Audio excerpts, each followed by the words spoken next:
चलिए, स्वागत है आप सभी का students journal case study 2 case solution video में। अच्छा, ये केस स्टडी इन इटसेल्फ बहुत सब्जेक्टिव केस स्टडी है, मतलब इसके आंसर्स बहुत ज़्यादा सब्जेक्टिव है। कॉन्सेप्ट से कुछ आंसर्स रिलेट नहीं करते, ठीक है। इंस्टीट्यूट ने मन से आंसर्स लिखे हैं तो ये एक मस्ट डू केस स्टडी हो जाती है बिफोर एग्जाम्स। इंस्टीट्यूट ने कुछ गलत नहीं लिखा है, अगेन इंस्टीट्यूट ने कुछ गलत नहीं लिखा है, बट मन से लिखा है। बुक में आपको कहीं पे ज़्यादा रेफरेंसेस नहीं मिलेंगे, ठीक है। लेकिन ईजी है, समझा दूंगा तो आपको समझ में भी आ जाएगा। और एनीवेज आप ये एग्ज़ाम में ये केस स्टडी लेके जाओगे तो अगर सेम क्वेश्चन आया तो आपको तो छाप नहीं है, लेकिन समझना बहुत ज़्यादा इंपॉर्टेंट है, ठीक है। आइए रिक्वायर्ड पार्ट पढ़ते हैं, एमसीक्यूज से स्टार्ट करते हैं। इसमें 8 एमसीक्यूज है भाई दादा, तो इंस्टीट्यूट ने एक्स्ट्रा एमसीक्यूज दिए इसमें। MCQ1, given the case study scenario, which pricing strategy do you think that PTPL is following? ठीक है, प्राइसिंग स्ट्रैटेजी कौन सी है वो बताना है। MCQ2, below is the cost structure of producing 1 kg of A1T, material 200, labor 100, overhead 50, total cost is 350. In addition, 1 kg of A1T also requires 0.6 kg of other material which cost 80 per kg with 4% substandard quality which cannot be used for the production of tea. मतलब 0.6 मुझे required है, लेकिन मुझे उसमें 4% substandard निकलता है, तो मुझे 0.6 से कुछ ज़्यादा लेना पड़ता है ताकि उसमें से मैं 4% हटा दूँ तो मेरा 0.6 बैठे। कैलकुलेशन कैसे होता है अपन देखेंगे, ठीक है। PTPL sells 1 kg of 1 kg of A1T for 400. PTPL wishes to earn 10% of the profit margin on the same. Is the target cost being met? अच्छा, अब टारगेट कॉस्टिंग का कंसेप्ट मैंने आपको SCNPM के एक वीडियो में दे रखा है। टारगेट कॉस्टिंग का वीडियो आप देख लेना, सिर्फ 30 मिनट आसपास का वीडियो है, लेकिन आपको कंसेप्ट समझ में आ जाएगा, ठीक है। इसमें हम सीधा कंसेप्ट को अप्लाई कर देंगे, बहुत ईजी कंसेप्ट है, देख लेना वीडियो, मिस मत करना, स्किप मत करना। MCQ3, Rani is a tea sommelier who has recently graduated from university and holds a professional certified tea sommelier degree. ऐसी भी डिग्री होती है, ठीक है। Few months back, she started 2 outlets by the name of Queen Tea in Kolkata, which serves gourmet tea specially crafted bye हर। मतलब उसने चाय बनाने में कुछ डिग्री ले ली और अब चाय का धंधा कर लिया, ठीक है। अब प्रधानमंत्री बनेगी, sorry. Business has been profitable and has gained traction in terms of revenue and customers. रानी मैं मोदी का सपोर्टर हूँ, ऐसा घूरो मत मेरे को, चलो। रानी envisions that she can revolutionize the tea industry by influencing the taste preference of tea consumers. Her specially crafted tea is authentic, unique in flavor that can be appreciated by real tea enthusiasts. India's economy has space even for niche tea enthusiasts who are willing to pay a premium for good cup of tea beverage. However, Rani is facing many issues running the business, like access to extra finance, networking, how to market her product, whom should she approach to find proper guidance, finance and support. मतलब ऐसा बोल रहा है कि एक madam है जिन्होंने चाय में कुछ डिग्री ले ली, आप चाय का धंधा चालू किया है, लेकिन उनको इन चीज़ों में कुछ दिक्कत आ रही है, तो किस आदमी को अप्रोच करना चाहिए, और 4 ऑप्शन है, अपन चारों समझ लेंगे, ठीक है। MCQ4, in order to drive up sales, PTPL started offering a tea cup free for every 1 kg of A1 tea bought per order. This would be an example of, simple question है, देखेंगे। An employee of PTPL visited Guwahati to purchase tea leaves from an auction at Guwahati Tea Auction Center and had stayed in a hotel located in Guwahati, Assam.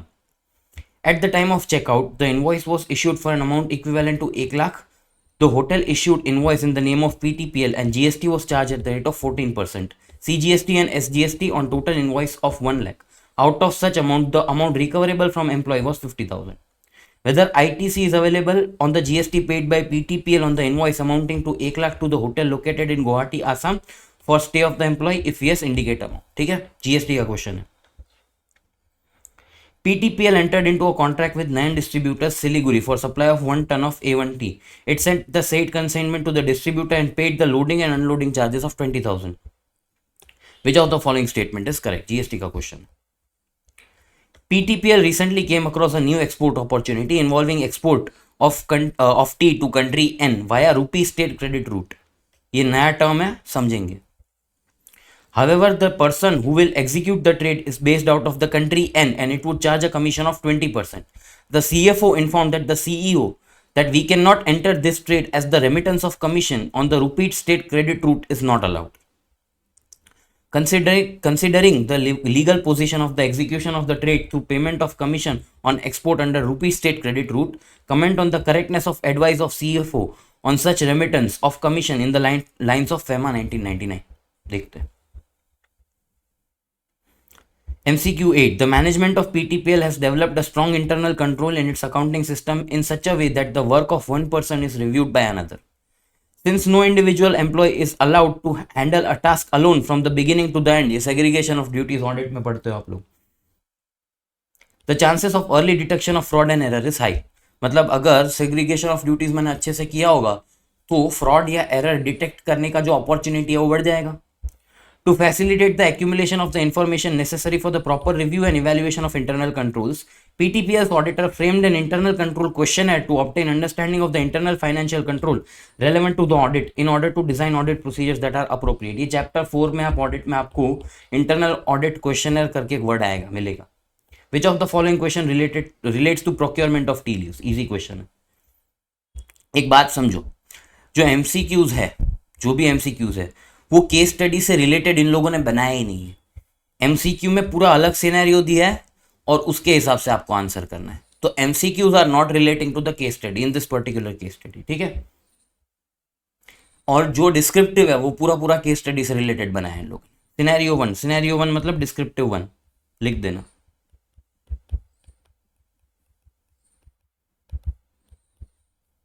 Anticipating heated arguments, Mr. Kumar, on behalf of PTPL, has hired you as a management consultant to guide the company on ways to improve its sales and increase its market share. Your priority is to resolve the issue of delayed sales delivery to the tea distributors. Reduction in instances of lost sales opportunities will dramatically improve the sales for PTPL and grow its market share. Write a brief note addressed to the senior management. Advise the critical points that needs to be attended in order to resolve this issue. कोई issue है जो अपन को resolve करना है. ठीक है, देखते हैं क्या इश्यू है. Descriptive 2.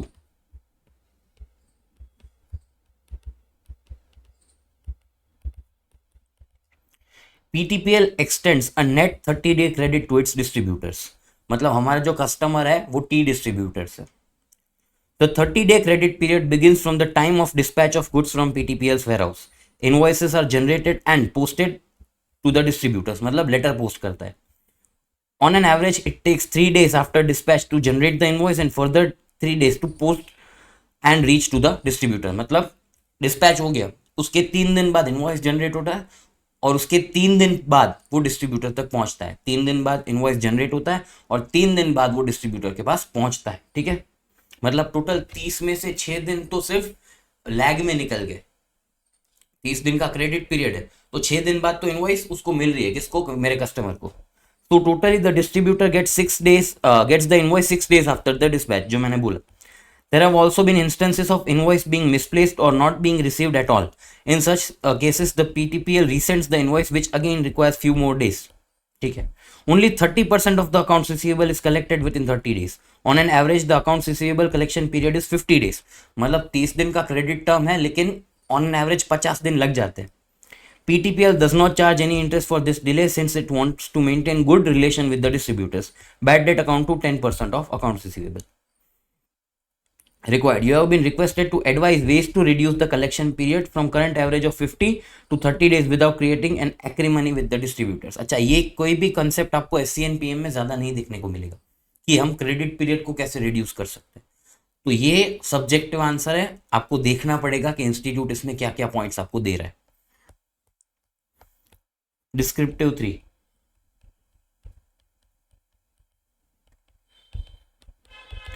If we recoup the entire accounts receivable, that is, there are no bad debts, it also means that we are profitable. It also means that each and every customer contributes towards the profit. Mr. Kumar ने 2 statements दिए. Critically analyze this statement and illustrate whether it is always true. मतलब देखो कि ये भाई जो है कुमार है वो सही बोल रहा है या नहीं.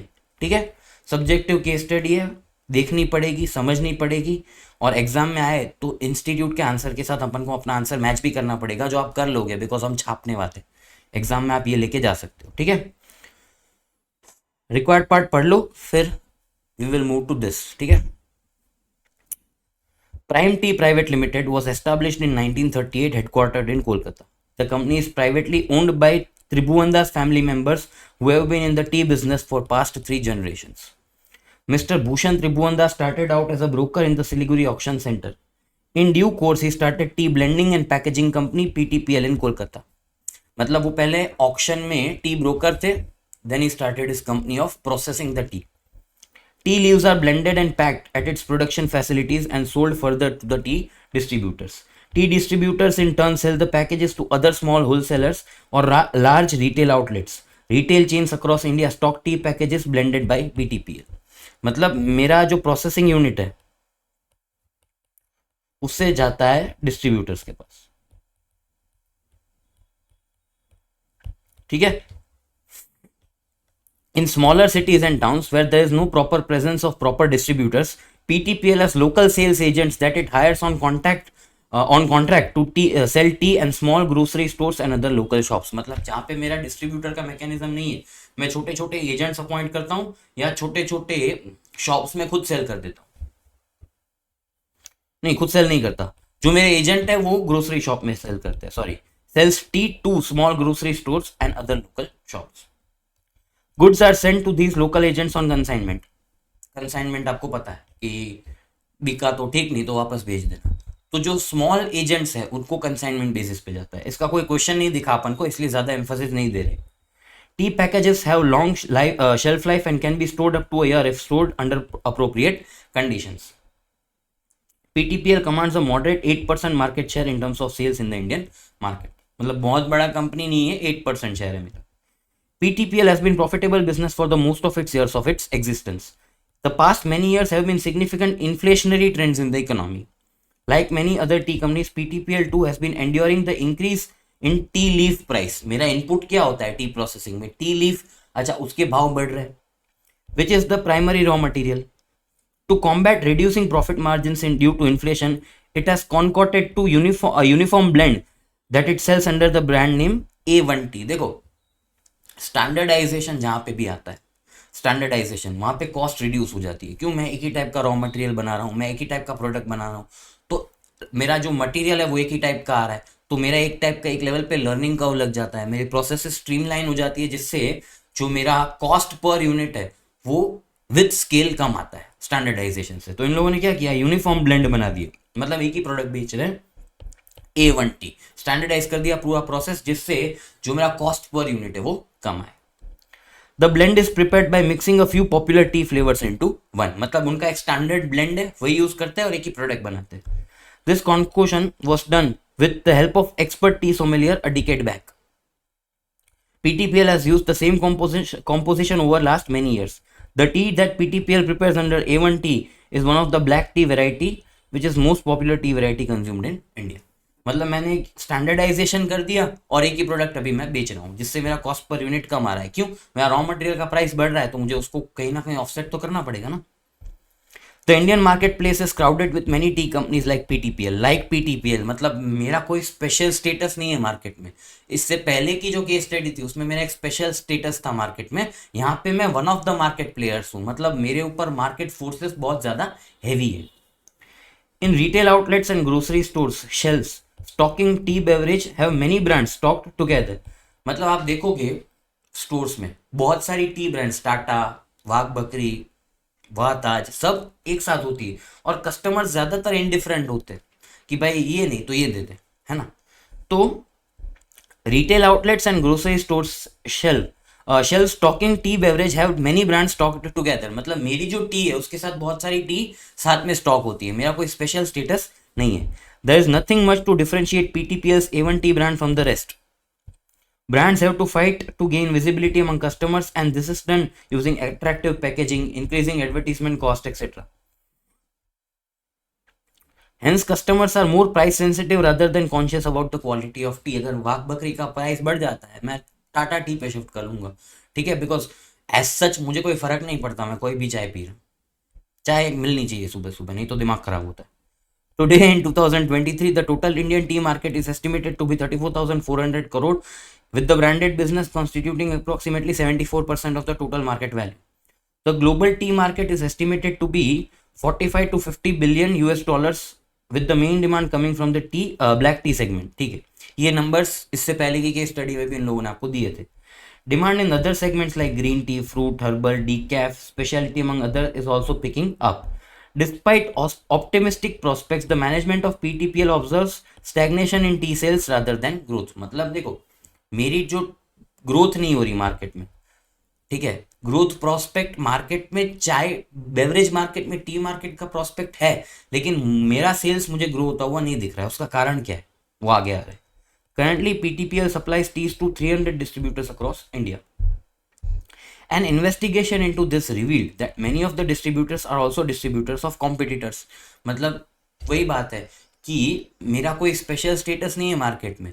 मैं अगर एक डिस्ट्रीब्यूटर को चाय बेच रहा हूँ तो दूसरी कंपनीज भी उस डिस्ट्रीब्यूटर को चाय बेच रही है, तो उसकी दुकान में बहुत सारी टी ब्रांड्स एक साथ स्टॉक्ड होगी और कस्टमर इनडिफरेंट है।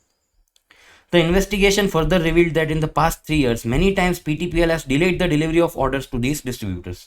When distributors run out of A1T packages, they place an order with the company for stocking up of their inventory। मैं क्या करता हूँ, मैं अगर डिस्ट्रीब्यूटर हूँ, ठीक है, मैं सारी ब्रांड्स की टी रखता हूँ। अगर A1T जो मेरी कंपनी, जो इसके स्टडी में जो कंपनी है, अगर उसकी चाय खत्म हो जाती है तो मैं ऑर्डर करता हूँ कंपनी को कि भाई A1T के सपोज 100 पैकेट भेज दो। Meanwhile, the orders from retail outlets and smaller distributors keep coming in, which needs to be met by the distributors on time। मतलब स्मॉलर आउटलेट्स, देखो चेन क्या है कि मैं डिस्ट्रीब्यूटर को भेजता हूँ, डिस्ट्रीब्यूटर स्मॉलर आउटलेट्स को भेजता है, तो स्मॉलर आउटलेट्स का डिमांड आता है डिस्ट्रीब्यूटर को और डिस्ट्रीब्यूटर का डिमांड आता है मुझे, ठीक है, ऐसा पूरा चेन है। Hence the packages of A1T are not replenished in time। Distributors sell packages of other rival company to meet order demand on time। देखो, रिटेलर से ऑर्डर आया डिस्ट्रीब्यूटर को कि भाई चाय बेच दो, अब इसके पास A1T होगा तो वो बेचेगा ना। अगर इसके पास A1T नहीं है तो क्या बेचेगा भाई, दूसरी ब्रांड की टी पकड़ ले, क्योंकि कस्टमर को तो फर्क नहीं पड़ता, ठीक है।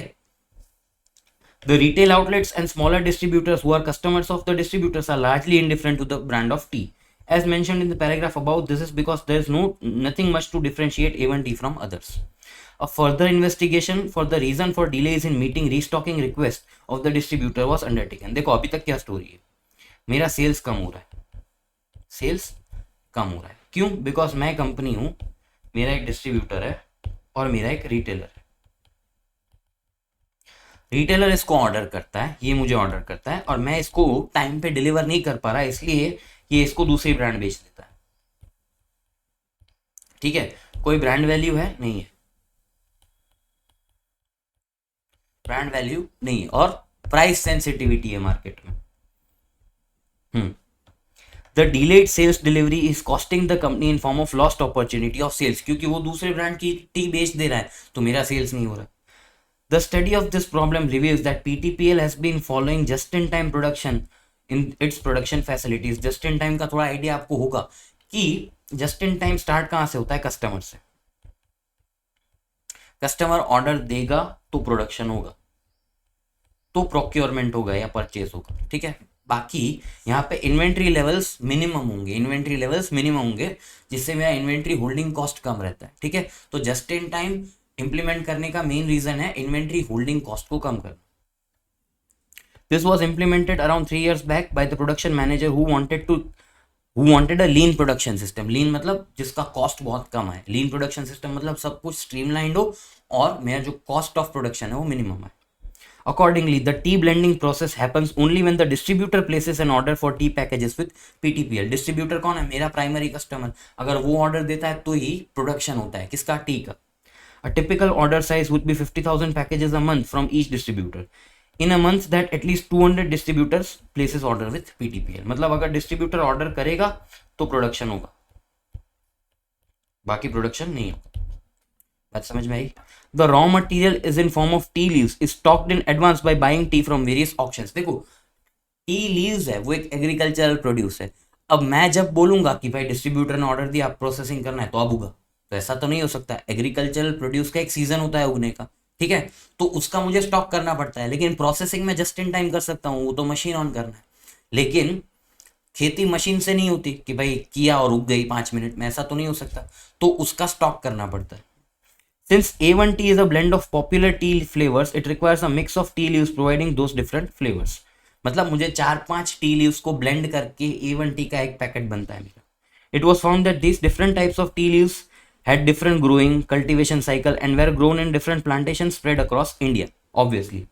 Hence, while stocking up of raw materials, it does happen many times that a particular type of tea leaf is unavailable at the auction center. हो सकता है भाई, अगर मेरा जो पैकेट है वो 5 चाय का ब्लेंड है तो उसमें से हो सकता है कि एक अभी नहीं है, सिर्फ चाय 4 है, और 4 से मेरा जो A1 है वो बन नहीं सकता, क्योंकि A1 5 प्रोडक्ट्स का ब्लेंड है, 5 टी लीव्स का.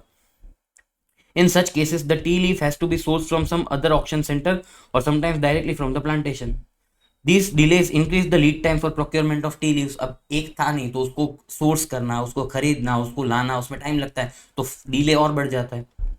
The purchase manager at PTPL has not taken any initiative to resolve this problem and reduce the lead time of procurement.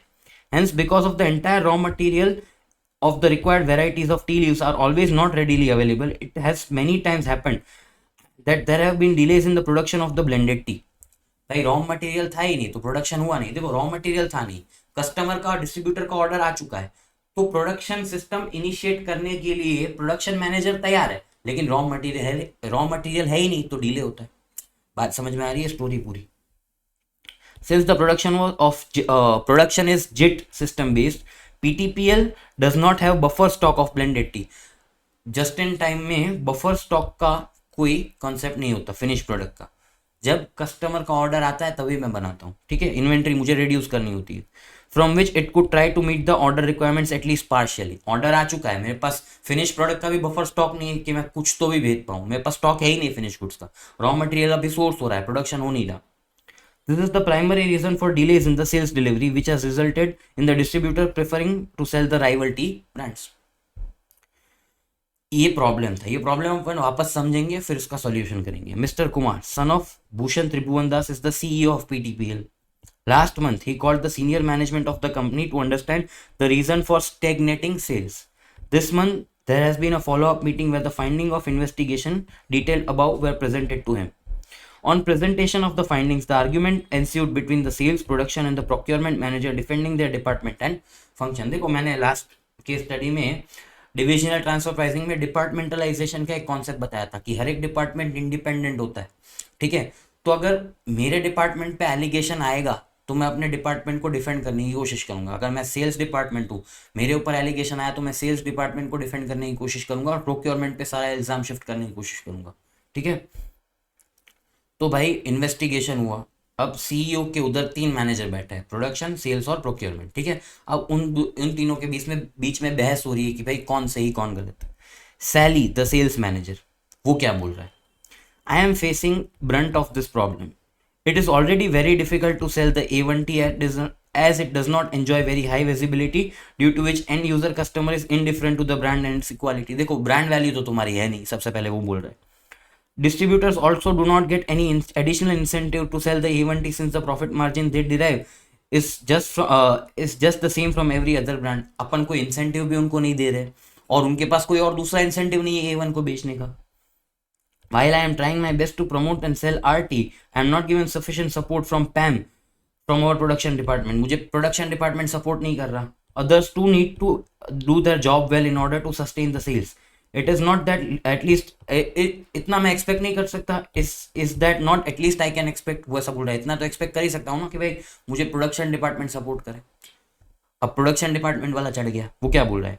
My hands are tight. We have the best in class blending machines that can blend tea in the huge quantities in very short notice. भाई मेरे हाथ बंधे हुए, मेरे पास machine तो है लेकिन raw material नहीं है, तो मैं मशीन क्या खाली फोकट चलाऊँ? ऐसा वो प्रोडक्शन मैनेजर बोलेगा.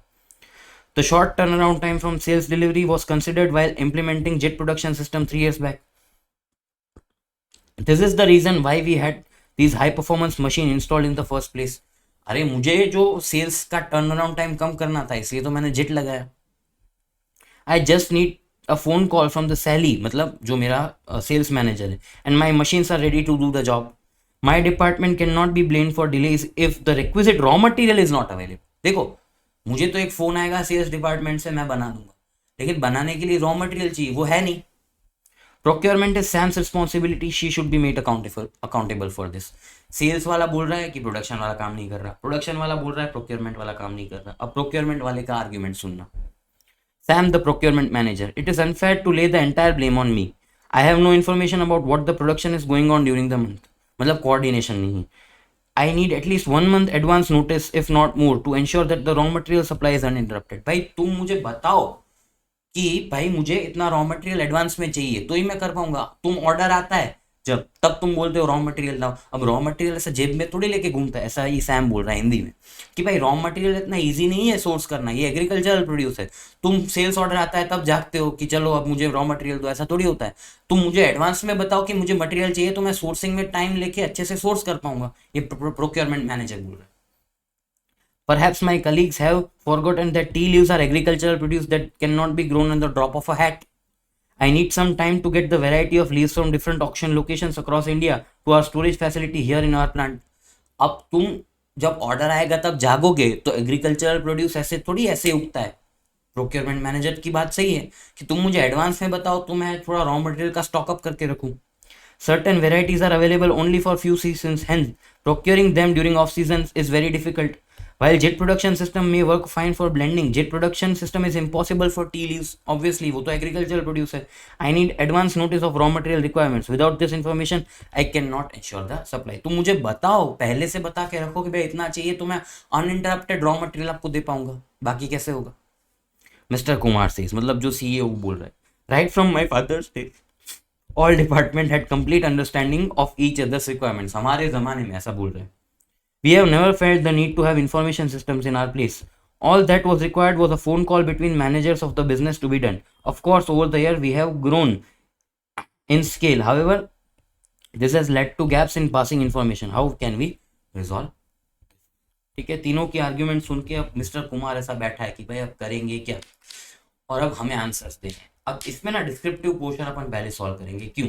बिकॉज डिस्क्रिप्टिव पोर्शन पूरा केस स्टडी से रिलेटेड है और एमसीक्यूज इंडिपेंडेंट है, तो उसको इंडिपेंडेंट डिस्कस करेंगे। ठीक है, 5-10 मिनट लो, फटाफट से ये पढ़ लो, and then we will move to descriptive first then MCQs. ठीक है, इसमें थोड़ा अप्रोच चेंज कर रहे हैं हम लोग फटाफट से।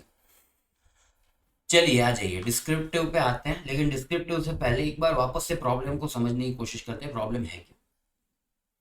प्रॉब्लम इन वन वर्ड अगर मैं बोलूँ तो ये है कि भाई सेल्स कम हो रही है। ठीक है, अब सेल्स कम क्यों हो रही है? बिकॉज जब डिस्ट्रीब्यूटर ऑर्डर करता है मैं डिलीवर नहीं कर पाता।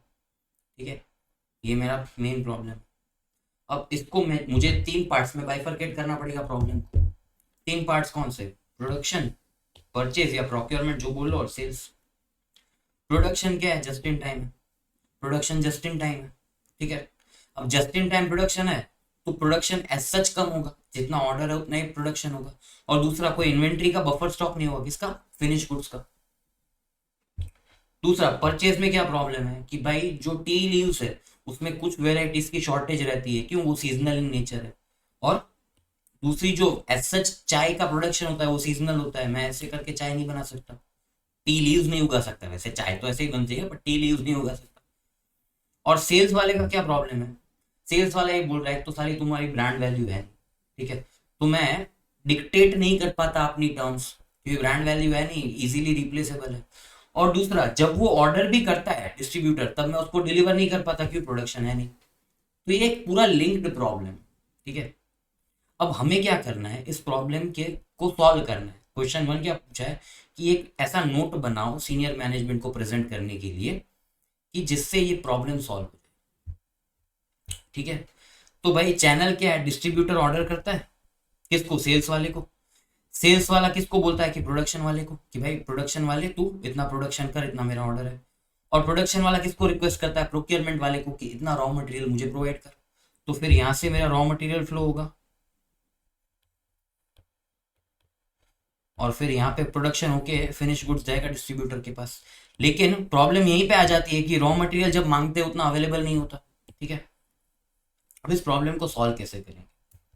ठीक है, तो वी एज मैनेजमेंट कंसल्टेंट्स अपन तीनों मैनेजर्स को, सेल्स, प्रोडक्शन और प्रोक्योरमेंट, इन तीनों को कुछ रिस्पॉन्सिबिलिटीज देंगे इस पूरे प्रोसेस को स्ट्रीमलाइन करने के लिए। सबसे पहले मैंने सेल्स मैनेजर को बुलाया। ये सेल्स मैनेजर इधर, तेरी क्या प्रॉब्लम है? तो वो बोलता है एक तो ब्रांड वैल्यू है नहीं, और जब डिस्ट्रीब्यूटर ऑर्डर करता है तब मुझे प्रोडक्शन उतना नहीं मिलता कि मैं बेच पाऊँ। ठीक है, तो मैंने सेल्स मैनेजर को बोला एक काम कर, तू अपने सारे डिस्ट्रीब्यूटर्स के साथ मीटिंग कर और जो डिमांड पैटर्न है उसको समझ, और उससे एक पीरियोडिक सेल्स फोरकास्ट बना। क्या? वापस से तू अपने सारे डिस्ट्रीब्यूटर्स को मिल, उनके साथ मीटिंग कर और एक पीरियोडिक सेल्स फोरकास्ट बना, जनरली 1 मंथ का। ठीक है, तो सेल्स मैनेजर का क्या काम होगा कि उसको डिमांड एंटिसिपेट करना पड़ेगा। क्योंकि आपको याद है प्रोक्योरमेंट मैनेजर क्या बोल रहा था? प्रोक्योरमेंट मैनेजर ये बोल रहा था कि तुम जब ऑर्डर आता है तब जागते हो, तुमको मुझे एडवांस में बताना चाहिए ना कि भाई इतना रॉ मटेरियल चाहिए। तो मैंने वो रिस्पॉन्सिबिलिटी किसको दे दी? सेल्स मैनेजर को, कि ये सेल्स मैनेजर तू एडवांस में डिमांड को एंटिसिपेट करेगा। और वो कैसे करेगा? तू समझेगा अपने डिस्ट्रीब्यूटर्स के साथ क्या डिमांड पैटर्न है, कस्टमर के क्या प्रेफरेंसेस है, कब डिमांड ज्यादा होती है, कब डिमांड कम होती है, और एक सेल्स फोरकास्ट बनाएगा। ठीक है, तो सबसे पहला सेल्स मैनेजर का क्या काम है? Prepare a sales forecast by anticipating the demand patterns of the product, understand the demand patterns, interact with the distributors and understand the customer needs. अब तूने फोरकास्ट बना दिया तो उसका आचार तो नहीं डालेगा। Share the sales forecast with the production manager and the purchase manager. मतलब as a sales manager you have to be proactive in anticipating demands, और वो तू पहले से production manager and procurement manager को बता के रखेगा। सेल्स मैनेजर ने बोला ठीक है मैं जाता हूँ।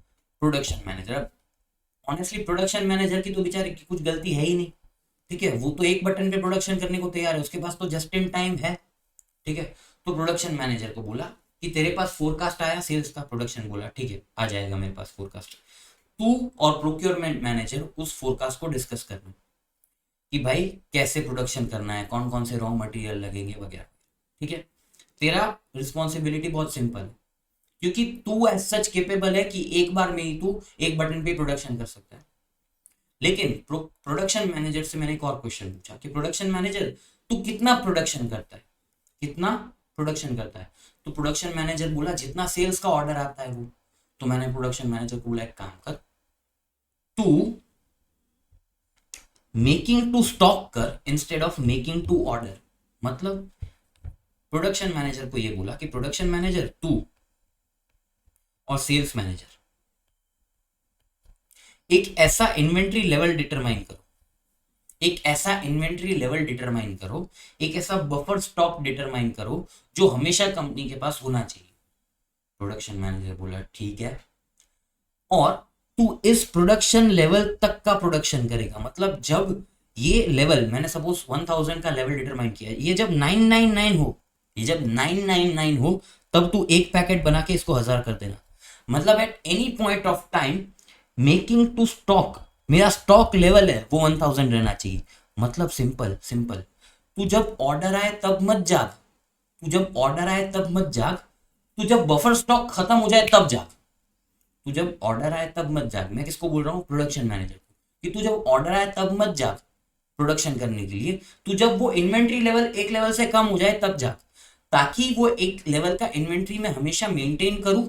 और सेल्स मैनेजर, अगर प्रोडक्शन का प्रोसेस चल रहा है तो सेल्स मैनेजर एटलीस्ट उस इन्वेंट्री में से कुछ पार्शियली तो डिस्ट्रीब्यूटर्स को बेच पाए। बात समझ में आई? तो प्रोडक्शन मैनेजर को 2 काम करने बोले, एक तो तू जो सेल्स फोरकास्ट है वो किसके साथ डिस्कस कर? प्रोक्योरमेंट के साथ। और दूसरा तू मेकिंग टू स्टॉक चालू कर दे instead of making to order. बात समझ में आई? ये बहुत टेक्निकल टर्म था, मेकिंग टू स्टॉक और making to order. Making to order मतलब जितना ऑर्डर आया उतना ही मैं बनाऊंगा, और मेकिंग टू स्टॉक मतलब जितना मेरा टारगेट बफर स्टॉक है उतना बनाऊंगा। बात समझ में आई? और प्रोक्योरमेंट मैनेजर सबसे इंपॉर्टेंट तो इसी का टास्क है। ठीक है, प्रोक्योरमेंट मैनेजर को मैंने ये बोला कि ये प्रोक्योरमेंट मैनेजर तो एक काम कर, तेरे पास सेल्स फोरकास्ट आ गया, तेरे पास सेल्स फोरकास्ट आ गया। ठीक है, तो तू एक काम कर, तू अब सेल्स मैनेजर और प्रोडक्शन मैनेजर के साथ कोऑर्डिनेट करके उस सेल्स फोरकास्ट के हिसाब से अपना जो इन्वेंट्री है उसको मेंटेन करना चालू करते। किसका? रॉ मटेरियल का। मतलब your raw material procurement plan should be based on the forecast. बात समझ में आई? क्योंकि प्रोक्योरमेंट मैनेजर क्या बोल रहा था कि मेरे पास कोई एंटिसिपेटेड डिमांड नहीं होती, तो मैंने क्या बोला, ये ले एंटिसिपेटेड डिमांड तेरे पास है, अब इसके हिसाब से तू अपना जो प्रोक्योरमेंट है वो चालू कर दे। तो प्रोक्योरमेंट मैनेजर को क्या करना है? As the tea leaves are agricultural produce the JIT system may not be possible to implement, ये तो तू ही बोल रहा है। Hence the tea leaves need to be adequately stocked. The procurement manager needs to coordinate with the purchase manager and sales manager to ensure that there is adequate availability of raw material. Also consider having buffer stock subject to cost of carrying and storage. मतलब देख तेरे पास आ गया sales forecast, उसके हिसाब से तू अपना procurement है वो चालू कर दे, और एक बफर स्टॉक रखने की भी कोशिश कर, लेकिन तू जब बफर स्टॉक रख तो कंसिडर कर लेना कॉस्ट ऑफ कैरिंग वगैरह बहुत हाई नहीं होनी चाहिए, ठीक है। और चौथा, मैंने सीईओ को बोला कि ये सीईओ, मैंने इन तीनों मैनेजर्स का तो प्रॉब्लम सॉल्व कर दिया, लेकिन एक काम कर, तो एक ऐसा इंफॉर्मेशन सिस्टम डेवलप कर, किसको, सीईओ को मैं बोल रहा हूँ कि एक ऐसा इंफॉर्मेशन सिस्टम डेवलप कर जिससे ये जो इंफॉर्मेशन फ्लो है, forecast, demand, raw material, stock level वगैरह वगैरह, वो पूरी ऑर्गेनाइजेशन में सीमलेसली फ्लो हो, ताकि कोई इंफॉर्मेशन गैप की वजह से कोई डिले ना हो। बात समझ में आई। तो हमने तीनों मैनेजर्स और सीईओ को एक रिस्पॉन्सिबिलिटी दे दी कि इतना इतना काम करो, तो आपका जो प्रॉब्लम है वो सॉल्व हो जाएगा, ठीक है, समझ में आया। इंस्टीट्यूट का आंसर ये है, इतना है, देखो इंस्टीट्यूट का आंसर इतना है, इतना एक दिया है और इतना दूसरा दिया है। एज सच जो मैंने आंसर लिखा है, जो मैंने आपको आंसर दिया है वो यही है, बट इन शॉर्ट लैंग्वेज। मेहरबानी करके इसको पढ़ने में टाइम वेस्ट मत करना, यू डोंट हैव टाइम, ठीक है। मेरे वाला आंसर पढ़ लेना, आपको मैंने अच्छे से समझा दिया है, ठीक है, तो मेरे वाला आंसर पढ़ लेना। एग्जाम में अगर सेम क्वेश्चन आया जिसकी प्रोबेबिलिटी बहुत कम है तो इंस्टीट्यूट का आंसर लिखना। बात समझ में आई। और अगर यही क्वेश्चन 3 या 4 मार्क में है तो आप मेरा वाला आंसर भी लिख सकते हो, इनफ है, ठीक है। बात समझ में आई। तो क्वेश्चन 1 अपना सॉल्व हो गया, हमने 3 लोगों को रिस्पॉन्सिबिलिटी दी और एक इंफॉर्मेशन सिस्टम बनाने को बोला, किसको, सीईओ को। दूसरा क्वेश्चन, अपना जो क्रेडिट टर्म है वो नेट 30 है। नेट 30 मतलब 30 दिन तक आपको पेमेंट करना है, उसके बाद आपको इंटरेस्ट लगेगा। एज सच इस टर्म का मतलब ये होता है।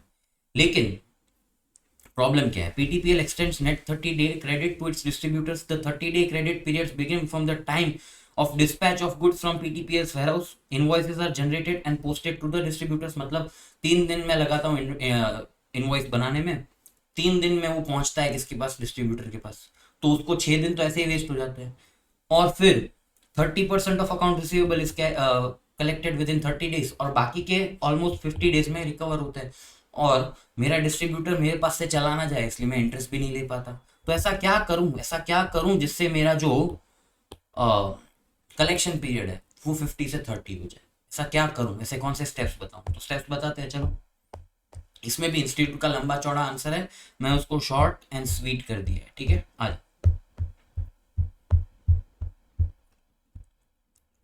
ये डायग्राम क्या बोल रहा है कि डिस्पैच से 30 days के अंदर अंदर पेमेंट ड्यू होता है, लेकिन 3 दिन लगता है इनवॉइस जनरेट होने में, 3 दिन लगता है इनवॉइस पोस्ट होने में, तो डिस्ट्रीब्यूटर को इफेक्टिवली 24 दिन मिलता है पेमेंट करने के लिए, कम दिन मिलते हैं।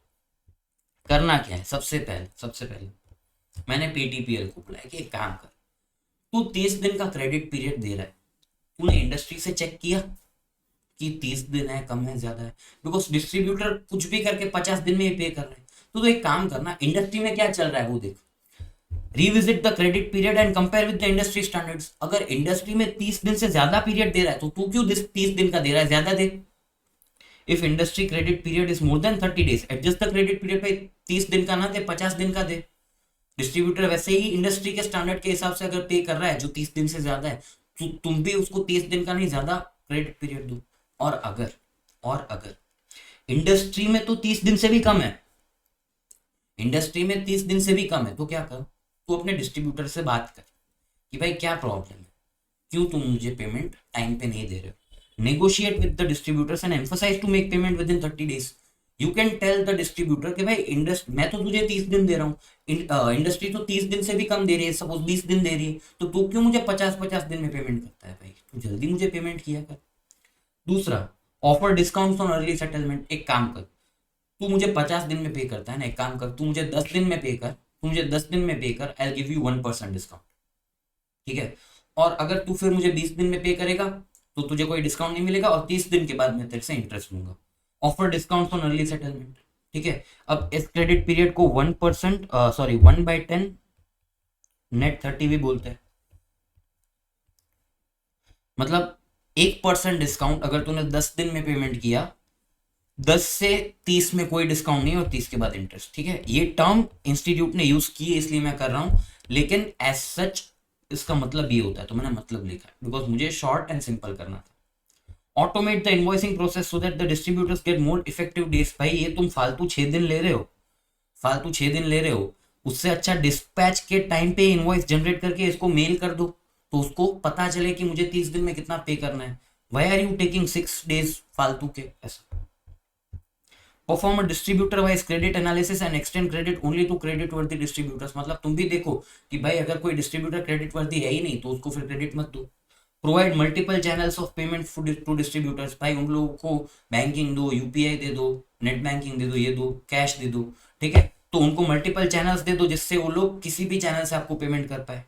Better relation with the distributors, most importantly better relation with the distributors. मैंने पीटीपीएल को बोल रहा हूँ कि अगर तुम अपना काम ढंग से करोगे, अगर अपना काम ढंग से करोगे तो वो टाइम पे पेमेंट करेगा। तुम खुद उनको डिले करते हो सप्लाई करने में उनके ऑर्डर के बाद, तो वो भी फिर डिले करेंगे, ठीक है। The company should ensure that the delivery is made when ever requested by the distributor. अगर तुम अपना काम ढंग से करोगे तो सामने वाला भी अपना काम ढंग से करेगा, ठीक है। And invoicing to be done on time, this will provide adequate time to distributors for arranging funds for the payment, ठीक है। भाई तुम अपना काम ढंग से करो तो वो भी अपना काम ढंग से करेगा। बात समझ में आई? तो ये सारे जो पॉइंट्स है ये भी इंस्टीट्यूट के आंसर से ही मैंने लिखे हैं। जस्ट एक सेकंड ना, मैं एक बार कोई मिस तो नहीं हो रहा ना। रिविजिट क्रेडिट पीरियड, फिर better distributor relation, credit analysis, multiple channels, offer discounts, ठीक है, हो गया। तो वही पॉइंट्स है, ठीक है, बट मैंने थोड़े इजी लैंग्वेज में लिखा है। बात समझ में आई? डिस्क्रिप्टिव 3 क्या बोल रहा है मिस्टर कुमार? मिस्टर कुमार बोल रहा है कि if we recoup the entire receivable, that is there is no bad debts, it means that we are profitable. वो ऐसा बोल रहा है कि अगर मैं सारे डिस्ट्रीब्यूटर्स को कलेक्ट कर लूँ उसका मतलब मैं प्रॉफिटेबल हूँ। गलत, क्योंकि प्रॉफिट कैसे आता है? Sales minus cost is equal to profit. और डेटर्स किस पे रिकॉग्नाइज होते हैं? सेल्स पे। अगर मैंने 300 का सेल्स किया, ये इंस्टीट्यूट के नंबर्स कोट कर रहा हूँ, तो 300 पे रिसीवेबल आएगा। अगर मैंने 250 का सेल्स किया तो 250 पे रिसीवेबल आएगा। मैंने 50 का अगर डिस्काउंट दे दिया है और ये डिस्काउंट मेरे कॉस्ट में जाएगा, तो हो सकता है कि मैं लॉस में भी माल बेच रहा हूँ लेकिन मैं डेटर्स को रिकवर कर रहा हूँ। मैं लॉस में माल बेच के डेटर्स को रिकवर कर रहा हूँ, उसका मतलब ये तो नहीं मैं प्रॉफिटेबल हूँ। बात समझ में आई? तो भाई मैंने कैसे लिखा है इसको, ध्यान दो यहाँ पे। The statement is incorrect as the profitability depends on the sales price and cost of manufacturing the tea. Debtors are recognized on the sales value and collection of all receivables does not essentially mean that the company is making profit. Institute ने इसको कैसे लिखने की कोशिश की है, ध्यान दो। उन लोगों ने कुछ नंबर्स डाल दिए। Recouping entire receivable with zero bad debts is indeed an ideal situation, वो बोल रहा है। Simply put, the company has managed to recover entire sales that it has made. However, it does not imply that the company is profitable. For example, मैंने 1 kg 300 में बेची, अब मुझे अब डिस्काउंट देना पड़ रहा है, मैं 250 में बेच रहा हूँ। अगर मैं 250 पूरा रिकवर कर रहा हूँ तो मतलब ये तो नहीं ना कि मैं प्रॉफिटेबल हूँ। मैं एज सच 50 का लॉस कर रहा हूँ। बात समझ में आई? उन लोगों ने नंबर्स डाले, मैंने नंबर्स नहीं डाले, बिकॉज अगर मैं देखने जाऊँ ये क्वेश्चन 3 मार्क का होगा। अगर मैं देखने बैठूँ तो आइडियली ये केस स्टडी 25 मार्क की नहीं है, बिकॉज 8 MCQ पूछ लिए इन लोगों ने, ठीक है। तो आइडियली ये केस स्टडी 25 मार्क की नहीं है, बट अगर इसको मैं अज्यूम कर लूँ कि 25 मार्क की है तो 3 मार्क का क्वेश्चन है। 3 मार्क के क्वेश्चन में आपको जिस्ट लिखना इंपॉर्टेंट होता है, ठीक है। अब दूसरा स्टेटमेंट आएगा, उसमें और समझ में आएगा कि मैंने ऐसा क्यों बोला कि आपको जिस्ट लिखना है। It also means that each and every customer contributes towards this profit. देखो ध्यान, ये थोड़ा टेक्निकल आ रहा है, नया कंसेप्ट है, ध्यान।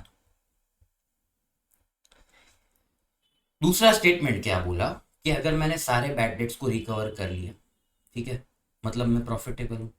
और इसका मतलब ये भी है कि सारे कस्टमर्स प्रॉफिटेबल है। गलत। देखो, even if the company collects all the receivable, it does not mean that all customers are profitable. To understand the customer wise profitability, a customer profitability analysis needs to be done. तो अब ये नया word है आपके सामने, customer profitability analysis. Customer profitability analysis, customer profitability analysis simply means एक customer मुझे कितना प्रॉफिट कमा के देता है, एक कस्टमर मुझे कितना प्रॉफिट कमा के देता है। तो मुझे एक कस्टमर से होने वाला रेवेन्यू और एक कस्टमर के लिए इनकर होने वाली कॉस्ट को फिगर आउट करना पड़ेगा, तो माइनस करके मैं कंट्रीब्यूशन निकाल लूंगा। बात समझ में आई? अब एक कस्टमर से होने वाला रेवेन्यू मैं कैसे निकालूंगा? Unit sold into net selling price. Net selling price क्यों? अगर वो एक कस्टमर मुझसे डिस्काउंट मांग रहा है, मुझे उसको देना पड़ रहा है, तो उससे मेरा प्रॉफिट है वो कम हो रहा है। For example, distributor versus retailer. जो रिटेलर है उसको मैं ज्यादातर डिस्काउंट्स नहीं देता क्योंकि उसकी क्वांटिटी कम होती है, लेकिन डिस्ट्रीब्यूटर लार्ज क्वांटिटी परचेस करता है तो मैं उसको सेलिंग प्राइस में भी डिस्काउंट देता हूँ, तो नेट सेलिंग प्राइस। और दूसरा, कॉस्ट कैसे निकालेंगे, cost driver rate into activity. ये थोड़ा टेक्निकल वापस आ गया। अगर आप लोगों ने इंटर में एक्टिविटी बेस्ड कॉस्टिंग पढ़ा है, जो आई डेफिनेटली नो कि आप लोगों ने पढ़ा, तो एक्टिविटी बेस्ड कॉस्टिंग में हम क्या करते हैं, एक्टिविटी और कॉस्ट ड्राइवर को आइडेंटिफाई करते हैं। कॉस्ट ड्राइवर क्या होता है, कॉस्ट ड्राइवर मतलब ऐसा कोई फैक्टर जिससे कॉस्ट इनकर हो रही है, ऐसा कोई फैक्टर जिससे क्या हो रही है, कॉस्ट इनकर हो रही है। और एक्टिविटी मतलब वो एक्टिविटी, बेसिकली कॉस्ट ड्राइवर का सिंपल एग्जांपल लेता हूं कि यहाँ पे एक विजिट बोला है कि कस्टमर के प्रीमाइसेस पे मुझे विजिट करना पड़ता है डिलीवर करने के लिए, ठीक है, तो वो कॉस्ट ड्राइवर हो गया मेरा, एक विजिट, और उसका रेट क्या है 500 फॉर एग्जाम्पल, और एक्टिविटी वो डिलीवर करने जाना। तो भाई एक कस्टमर मुझसे बहुत सारी चीजें डिमांड कर सकता है, फॉर एग्जाम्पल मेरे उधर आप डिलीवरी करने आओ, ठीक है, फिर मेरा जो सेल्स ऑर्डर में देता हूँ उसको प्रोसेस करने का कोई कॉस्ट होता है, ठीक है, फिर कस्टमर मुझसे ये भी डिमांड कर सकता है कि मुझे अलग सा पैकेजिंग करके दो, ठीक है, कस्टमर मुझसे और कोई डिमांड कर सकता है कि भाई मुझे अलग आप आइस कोल्ड, या मुझे आप वो आइस कोल्ड क्या बोलते हैं उसको, मैं नाम भूल गया, रेफ्रिजरेट करके दो प्रोडक्ट अलग अलग, ठीक है। तो कस्टमर तो मुझसे अलग अलग डिमांड कर सकता है। अब कस्टमर मुझसे अलग अलग डिमांड करेगा तो उससे मेरा कॉस्ट भी अलग अलग आएगा। दैट मीन्स एक कस्टमर का प्रॉफिट और दूसरे कस्टमर का प्रॉफिट अलग आ सकता है। इवन दो मैं उनसे सब कुछ कलेक्ट कर रहा हूं, उसका मतलब ये नहीं है कि सारे कस्टमर्स प्रॉफिटेबल हो। अब कोई कस्टमर है वो बहुत डिमांडिंग है, बहुत सारी चीजें मांगता है जिससे मेरा कॉस्ट बहुत ज्यादा आता है, और साथ में डिस्काउंट भी मांगता है, तो रेवेन्यू कम कॉस्ट ज्यादा हो सकता है। वो इंडिविजुअल कस्टमर मेरे लिए लॉस मेकिंग हो, इंडिविजुअल कस्टमर मेरे लिए लॉस मेकिंग हो सकता है। Even though as an entity I am profitable, but एक इंडिविजुअल कस्टमर मेरे लिए लॉस मेकिंग हो सकता है। बात समझ में आई? अच्छा, एग्जाम में अगर आपको पूछा, एग्जाम में ये क्वेश्चन, तो आप इतना लिख के आओगे, कितना पता है, एक तो ये इतना और ये इतना। ये टेबल आप क्यों नहीं बना पाओगे, बिकॉज ये टेबल इंस्टीट्यूट ने ऐसा बनाया कि दोनों की प्रॉफिटेबिलिटी दिखने में सेम हो बट परसेंटेज वाइज डिफरेंट हो, और ये हाइपोथेटिकल नंबर्स इंस्टीट्यूट ने फॉर एग्जांपल करके डाले ये कॉन्सेप्ट को समझाने के लिए। You are not expected in exam कि आप एग्जाम हॉल में बैठ के हाइपोथेटिकल नंबर्स यूज करके एक एग्जाम्पल बनाओ, उससे समझाने की कोशिश करो, तो आपका आंसर यहाँ पे खत्म हो जाएगा। कस्टमर प्रॉफिटेबिलिटी एनालिसिस को मैं आपको bye way of an example समझाने की कोशिश करता हूँ। देखो, रेवेन्यू आप समझ गए कि भाई net selling price into unit sold, और cost driver rate into activity वो मेरा कॉस्ट होगा। अब इसको ध्यान से समझने की कोशिश करते हैं। फॉर एग्जांपल एक कंपनी के दो डिस्ट्रीब्यूटर है, ए और बी, ठीक है। ए जो है वो स्मॉल डिस्ट्रीब्यूटर है और बी है वो लार्ज डिस्ट्रीब्यूटर है, ठीक है, सुपर स्टॉकिस्ट बोल सकते हैं।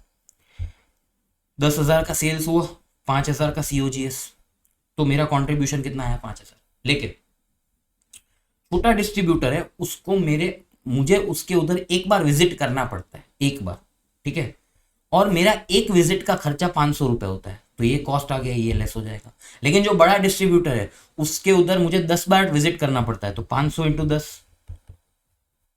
बात समझ में आई? दूसरा, sales order processing cost, sales order processing cost, अच्छा, ये छोटे ऑर्डर्स करता है या छोटी क्वांटिटीज में ऑर्डर करता है, तो इसका एक ऑर्डर आता है और एक ऑर्डर प्रोसेस करने का भी मुझे 500 लगता है, और ये 10 ऑर्डर करता है तो 10 ऑर्डर प्रोसेस करने के लिए मुझे 5,000 रुपए लगते हैं, ठीक है। और जनरल एडमिनिस्ट्रेटिव कॉस्ट इसकी कम है, इसकी ज्यादा है, बिकॉज ये छोटा कस्टमर है तो इसका पेपर वर्क कम होगा, ठीक है, इसका पेपर वर्क ज्यादा होगा वगैरह वगैरह, इन लोगों को मुझे ज्यादा सपोर्ट करना पड़ेगा वगैरह वगैरह, ठीक है, एलोकेटेड है। तो प्रॉफिटेबिलिटी देखो तो दोनों की 3,000 है, लेकिन प्रॉफिट टू सेल्स देखो, ये 30% कमा रहा है, 3,000 कमा रहा है, और सेल्स कितना हुआ है 10,000 यहाँ पे, तो ये मुझे 30% कमा के दे रहा है ये कस्टमर, जबकि ये भी 3,000 कमा रहा है, लेकिन इसका ऑर्डर वैल्यू कितना आता है 30,000, तो ये सिर्फ 10% कमा के देता है। एक डिस्ट्रीब्यूटर, एक बड़ा डिस्ट्रीब्यूटर है, वो बड़ा डिस्ट्रीब्यूटर होने के बावजूद मुझे सिर्फ 10% कमा के देता है, और ये छोटा आदमी है तो भी मुझे 30% कमा के देता है। तो इट डज नॉट मीन कि every customer has a same profitability. हो सकता है कि भाई इंडिविजुअल कस्टमर वाइज प्रॉफिटेबिलिटी अलग हो सकती है, जिसके लिए मुझे कस्टमर प्रॉफिटेबिलिटी एनालिसिस करना पड़ेगा। इंस्टीट्यूट का आंसर देखते हैं, क्या बोल रहा है इंस्टीट्यूट। इंस्टीट्यूट ने ऐसा, ये फर्स्ट स्टेटमेंट का आंसर लिखा है, ठीक है, सेकंड का लिखा है, फिर ये एग्जांपल देके उन लोगों को समझाने की कोशिश की है, फिर उसी का उन लोगों ने नैरेटिव लिखा है जो मैंने आपको बता दिया, और लास्ट में उन लोगों ने कस्टमर प्रॉफिटेबिलिटी एनालिसिस वर्ड को यूज किया है। मैंने वो वर्ड पहले यूज कर लिया, ठीक है। तो आप लोगों का अगर ये क्वेश्चन आता है सेम टू सेम, तो आप इतना लिख के आओगे, कितना, ये और ये, ठीक है। ये आप नहीं कंस्ट्रक्ट कर पाओगे एग्जाम हॉल में, मैं बोलता हूँ। बात समझ में आई? डिस्क्रिप्टिव खत्म हो गया, एमसीक्यूज पे जंप करते हैं, फटाफट से एमसीक्यूज हो जाएंगे, बहुत इजी है, ठीक है। Given the case study scenario, which pricing strategy do you think PTPL is following for A1T brand? अच्छा, A1T ब्रांड का कोई ब्रांड वैल्यू है? इल्ले। जो दूसरे कंपिटिटर्स है उतना ही प्राइसिंग मेरा होगा, ठीक है, क्योंकि अगर मैं ज्यादा चार्ज करूंगा मेरा सेल्स कम हो जाएगा। ऐसी प्राइसिंग को जो मार्केट प्राइस के ऊपर डिपेंडेंट होती है, ऐसी प्राइसिंग को बोलते हैं going rate pricing. Going rate pricing, going rate pricing क्या होती है? Pricing based on market price. In highly competitive markets the customers are price sensitive and indifferent between the brands. तो मुझे एक ऐसी प्राइस सेट करनी पड़ेगी जो मार्केट प्राइस जितनी हो, जिसको बोलते हैं going rate pricing. Cost plus market pricing नहीं आएगा, जितना कॉस्ट प्लस प्रॉफिट नहीं, क्योंकि कॉस्ट तो मेरा कुछ भी हो सकता है, कस्टमर मुझे कुछ भी नहीं दे पाएगा।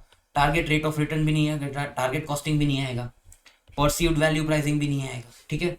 Going rate pricing, perceived value pricing मतलब कस्टमर इसका क्या देना चाहता है, आपको एक एनालिसिस के हिसाब से निकालना पड़ेगा कि कस्टमर इसका क्या देना चाहता है, वो भी नहीं कर रहे हैं, ठीक है। Below is the cost structure for producing 1 kg of A1T। Material, labour, overhead, total cost is 350। 1 kg of A1T requires 0.6 kg of material which cost 80 per kg, of which 4% is substandard। अगर मुझे 1 kilo चाहिए और 4% substandard है, तो मुझे 1 kilo से कुछ ज्यादा बाय करना पड़ेगा। 1 डिवाइड बाई 96% करो आप, 1 डिवाइड बाई कैलसी लेके बैठा करो। अगर 1 डिवाइड बाई 96% करता हूँ तो मुझे 1.041 kg बाय करना पड़ेगा, तो उसका इफेक्टिव 1 kg बैठेगा। सिमिलरली अगर मुझे 0.6 इफेक्टिव चाहिए तो डिवाइड बाई 96% मुझे 0.625 बाय करना पड़ेगा। वही होता है ना, मैंने कल सॉल्व किया था। 0.6 डिवाइडेड बाई कितना, 96%, हाँ 0.625 बाई करना पड़ेगा इंटू 80 तो कितना आएगा, 0.625 इंटू 80 आएगा मेरा 50 रुपीज। तो टोटल कॉस्ट कितना है, 400। तो मेरा cost of production 350 plus additional 50, 400 बैठ रहा है। लेकिन पीटीपीएल सेल्स 1 kg फॉर 400, मेरा कॉस्ट ही 400 और 400 बेच रहे। पीटीपीएल विशेस टू अर्न 10%। अगर उसको 400 में बेच के 10% कमाना है तो उसका कॉस्ट कितना होना चाहिए, 360। 10% ऑन सेल्स मान लेते हैं, तो मेरा कॉस्ट ऑफ प्रोडक्शन आइडियली होना कितना चाहिए, 360। हो कितना रहा है 400, ठीक है। तो estimated cost is 400 while target cost is 360, ठीक है। इस 40 को कॉस्ट गैप बोलते हैं। क्या बोलते हैं, कॉस्ट गैप। ये टारगेट कॉस्टिंग वाली वीडियो में मैंने बताया, तो टारगेट कॉस्टिंग वाली वीडियो मेहरबानी करके देख लेना, ठीक है। आधे घंटे की है सर, 2 मार्क के वीडियो के लिए, 2 मार्क के क्वेश्चन के लिए आधे घंटे की वीडियो नहीं। इसका बड़ा न्यूमेरिकल भी आ सकता है टारगेट कॉस्टिंग, और बहुत इजी है ये कंसेप्ट। आधे घंटे इन्वेस्ट करके आपको अगर वो आप इंश्योर कर रहे हो कि भाई इतना इसका न्यूमेरिकल भी मैं हैंडल कर पाऊंगा, तो big deal. Rani is a tea sommelier who has recently graduated from university, holds a professional certified degree, tea sommelier degree. Few years back, started 2 outlets named Queen Tea in Kolkata, serves gourmet tea specially crafted by her. Business has been profitable, has gained traction in terms of revenue and customer. Rani envisions that she can revolutionize the tea industry by influencing the taste. Her specially crafted tea is authentic, unique in flavor that can be appreciated by real tea enthusiasts. India's economy has space even for niche tea enthusiasts who are willing to pay premium for good cup of tea beverage. However, Rani is facing many issues like finance, networking वगैरह। तो उसको किस आदमी के पास जाना चाहिए? 4 terms है, incubator, accelerator, startup और इंट्राप्रेन्योर। चारों टर्म समझते हैं।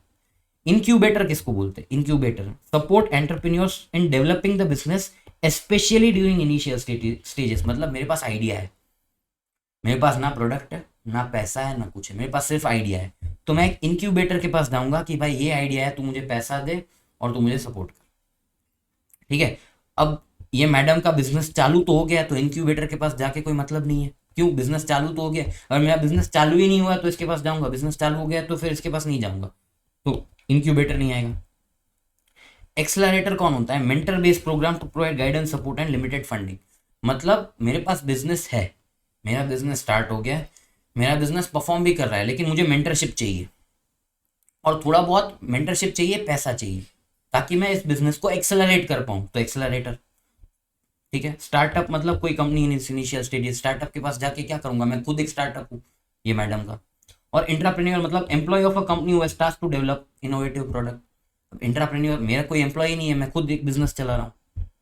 तो मुझे किसकी जरूरत पड़ेगी? एक एक्सेलरेटर की, जो मुझे मेंटरशिप दे, गाइड करे, थोड़ा सा पैसा दे, ताकि मेरा बिजनेस एक्सेलरेट हो। क्या हो? एक्सेलरेट हो।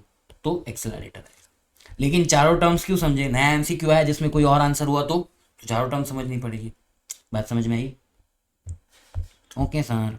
In order to drive up sale, PTPL is offering a tea cup free for every 1 kg of A1 tea bought per order. This would be an example of promotion. Promotion आएगा। Awareness क्या होता है?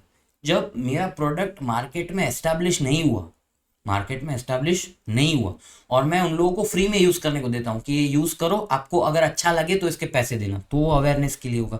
Subscription या Netflix वगैरह आप समझ लो। और cross subsidisation मतलब एक प्रोडक्ट मैं बेच रहा हूँ, उसके बदले आपको मेरा दूसरा प्रोडक्ट सस्ते में मिलेगा, लेकिन मेरा प्रोडक्ट ही A1 एक ही टी है, ठीक है, इसका कोई दूसरा प्रोडक्ट है ही नहीं, तो इसका आंसर आएगा प्रमोशन। लेकिन चारों टर्म समझ लिए अपन। ओके सर, ये इंपॉर्टेंट है, एमसीक्यू ध्यान देना। An employee of PTPL visited Guwahati to purchase tea leaves from an auction at Guwahati Tea Auction Center and had stayed in hotel located in Guwahati, Assam. At the time of checkout from hotel, the invoice issued for an amount of equivalent to 1 lakh. The hotel issued invoice in the name of PTPL and GST was charged at the rate of 14% C+S. मतलब 28% उन लोगों ने GST charge किया on the total invoice amount of 1 lakh. Out of such amount, the amount recoverable from employee was 50,000. ITC मिलेगा तो कितना मिलेगा? अच्छा, ITC मिलेगा तो वन वर्ड आंसर नहीं मिलेगा। अच्छा सर, क्या ये ब्लॉक्ड क्रेडिट है अंडर सेक्शन 17 सबसेक्शन 5? बिल्कुल नहीं। This is not a blocked credit, this is not a blocked credit. Practical difficulty है इस आईटीसी को क्लेम करने के लिए। क्यों? बिकॉज पीटीपीएल है वो कोलकाता बेस्ड है, वेस्ट बंगाल में रजिस्टर्ड है, और होटल है वो आसाम में। अच्छा, अगर आप प्लेस ऑफ सप्लाई पढ़ोगे तो उसमें hotel services accommodation by way of hotel, उसका प्लेस ऑफ सप्लाई आता है where the hotel is located, तो प्लेस ऑफ सप्लाई आएगा आसाम, लोकेशन ऑफ सप्लायर भी आसाम आएगा। तो टैक्स क्या चार्ज करेगा आसाम का होटल? C+S, लेकिन वो एस कौन सा होगा? आसाम का। और रजिस्ट्रेशन मेरा वेस्ट बंगाल में। अब वेस्ट बंगाल में अगर मुझे उस क्रेडिट का यूटिलाइजेशन चाहिए तो ये C+S आसाम का मैं वेस्ट बंगाल में यूटिलाइज ही नहीं कर पाऊंगा। बात समझ में आ रही है? ये प्रैक्टिकल डिफिकल्टी है। एक्ट में ये प्रोहिबिटेड नहीं है। अगर प्लेस ऑफ सप्लाई मेरा मतलब वेस्ट बंगाल होता, ठीक है, location of supply West Bengal होता, और लोकेशन ऑफ रेसिपिएंट भी वेस्ट बंगाल होता, इन तीनों केसेस में आईटीसी मिलता, डेफिनेटली मिलता। अगर होटल सेम स्टेट में होती जहां पे लोकेशन ऑफ रेसिपिएंट है तो आईटीसी मिलता, डेफिनेटली मिलता। लेकिन इस स्पेशल केस में आईटीसी नहीं मिलता because of a practical difficulty. ठीक है, इसके ऊपर पूरा एक आर्टिकल है टैक्स गुरु का, कतई नहीं पढ़ोगे। और अगर आपको इतना ही मन है तो order number 39 of West Bengal authority for advance ruling 1819 का ये ऑर्डर है, एडवांस रूलिंग आया था, ये पढ़ लेना। May 24 स्टूडेंट्स नहीं, अगर आप नवंबर 24 पे हो तो पढ़ना। Order number 39 West Bengal authority for advance ruling, इन लोगों ने ये एडवांस रूलिंग दिया है कि आप इसका आईटीसी क्लेम नहीं कर पाओगे। इंस्टीट्यूट का क्या आंसर है? बहुत सिंपल है, input tax credit is not available because Assam का C+S वेस्ट बंगाल वाला लेके क्या करेगा, तो यूटिलाइज नहीं कर पाएगा ना। ठीक है, तो ये अच्छा एमसीक्यू था, पढ़ लेना। MCQ number 6, PTPL has entered into a contract with 9 distributors Siliguri for supply of 1 ton of A1 tea. It has sent the said consignment to distributor and paid loading and unloading charges of 20,000. अच्छा, क्या T product है वो agricultural है? नहीं है।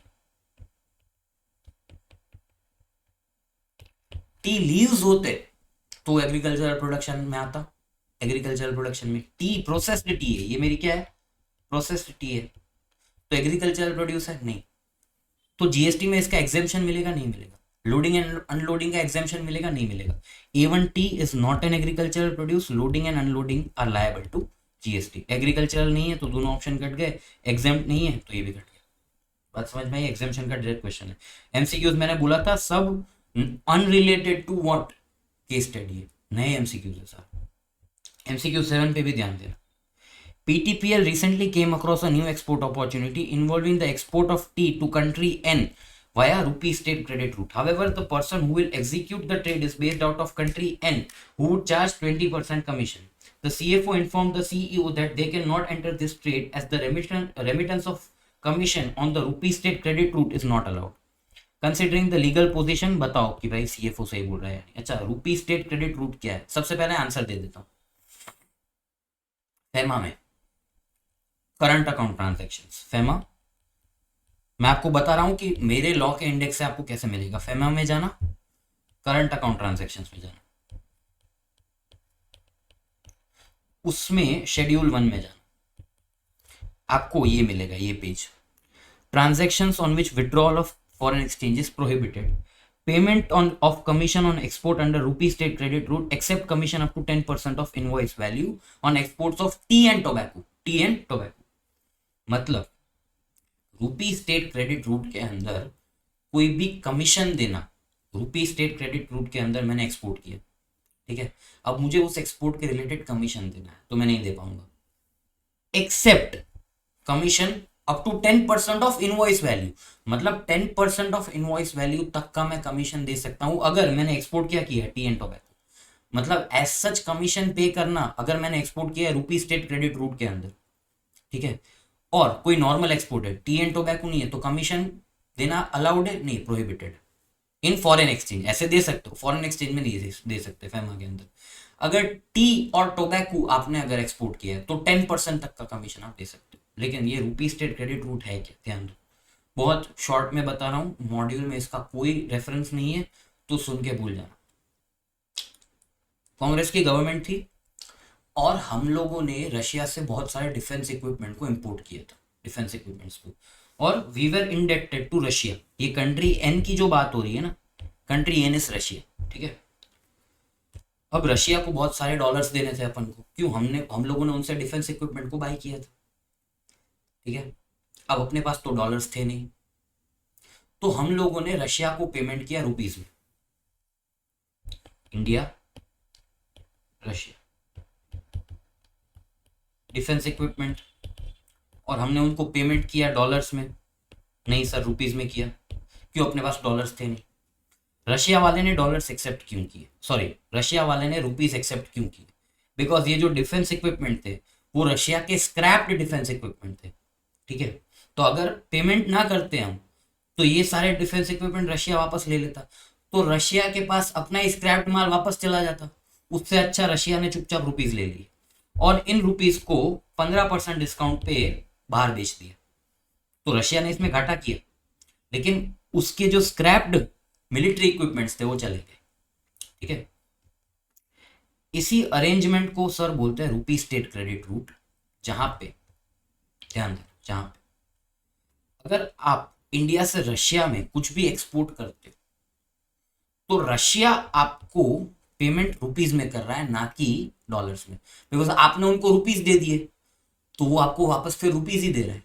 आपने उनको rupees दे दिए तो वो भी आपको रुपीज ही दे रहा है वापस में, या तो फिर डिस्काउंट करके बेच रहा है या तो रुपीज दे रहा है, ठीक है।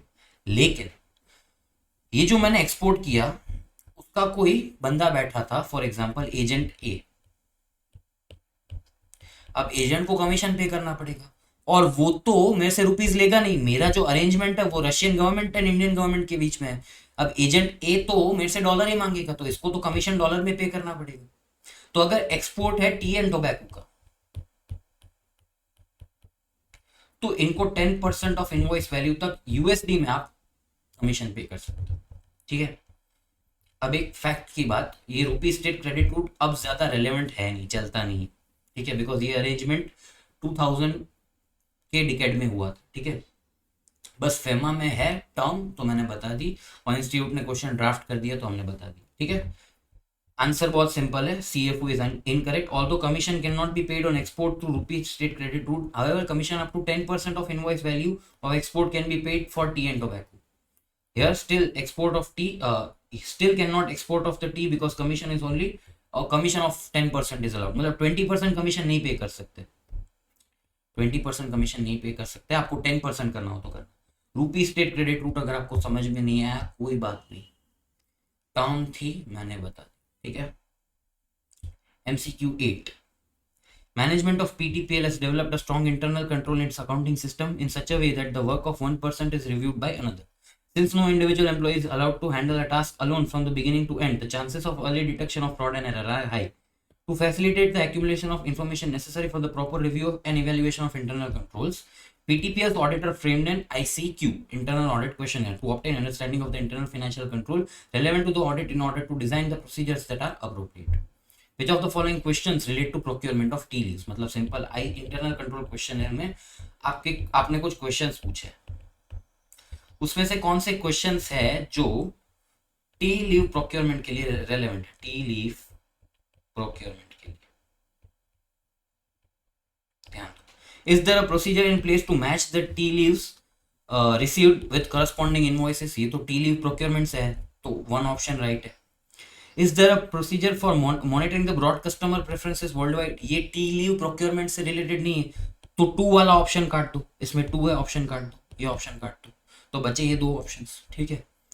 Are the provision for bad debts made on systematic assessment of collectivity? ये भी टी लीव प्रोक्योरमेंट से रिलेटेड नहीं है, तो 3 है नहीं, तो कौन सा आएगा? 1 and 4, ओनली 1 नहीं आएगा क्योंकि 4 भी पढ़ लेते हैं। चलो, is there designated authority responsible for approving the tea leaf procurement? 4 मेरा टी लीव प्रोक्योरमेंट से रिलेटेड है, तो राइट, तो 1 and 4 आएगा, ओनली 1 नहीं आएगा, 1 and 4 आएगा, ठीक है। बहुत इजी क्वेश्चन था, आप खुद कर सकते हैं। ये था आपका case study number 2 of students journal. अच्छा, इसमें रूपी स्टेट क्रेडिट रूट वाला सब्जेक्टिव मैटर, क्योंकि एज सच उसका एक्सप्लेनेशन मॉड्यूल में है नहीं, मैंने अपने हिसाब से दिया है रिसर्च करके। दूसरा वो एडवांस रूलिंग वाला जीएसटी वाला मैटर अच्छे से देख लेना, और बाकी डिस्क्रिप्टिव तीनों अच्छे से देख लेना, बाकी के एमसीक्यूज फालतू थे, लेकिन this is a must do case study before exams, ठीक है। मिलते हैं अगली केस स्टडी में, ये हो गया, तब तक के लिए टेक केयर।